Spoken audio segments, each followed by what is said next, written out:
আমাদের যে বলে পানি ছাড়া পুকুর ছাড়া নাকি হাঁস পালা যায় না।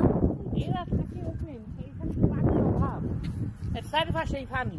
না চারপাশে পানি, কিন্তু আশেপাশে তো এরকম পুকুর নাই।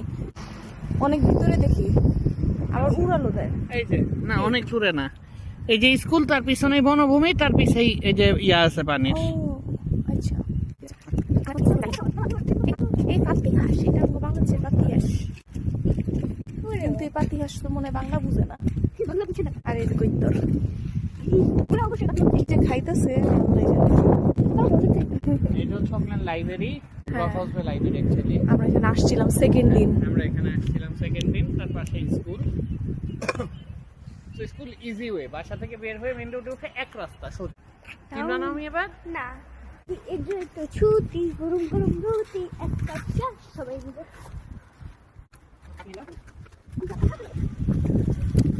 ব্রকহাউসে প্রাইমারি স্কুল, এইখানে হচ্ছে কি অমিহা ভর্তি হবে, তাই না আম্মু?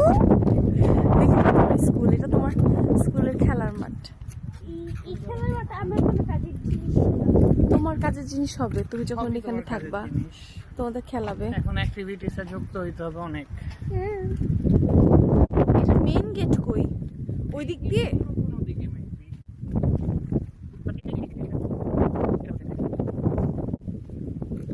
এটা হচ্ছে আর্ট সেন্টার। আচ্ছা ওকে।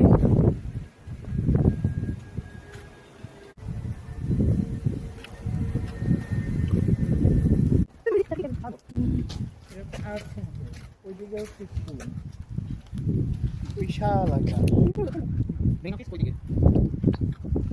মেইন অফিস সামনে।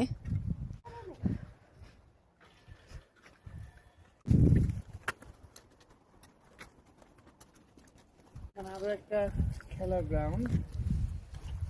বাস্কেটবল। এই হচ্ছে মেইন রোড, এটা হচ্ছে মেইন রোড, আর এটা হচ্ছে অফিস।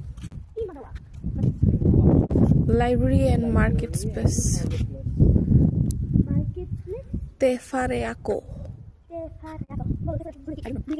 মানুয়া মেবি এই স্কুলের ব্রকহাউস প্রাইমারি স্কুলের ইয়া নাম, মাউরি নাম হইতে পারে।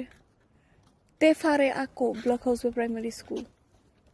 বিশাল স্কুল, পিছনে অনেক দূর। এখন ভর্তি নিলেই হয় আর কি, সবই তো দিলাম যা চাইছে। এবং সবচেয়ে মজার ব্যাপার, কি স্কুলের পিছনের সাইডটা পুরাটাই হচ্ছে গ্রিন সাইড, বিশাল গ্রিন, মানে রিজার্ভ ফরেস্ট। স্কুলে পুলও আছে।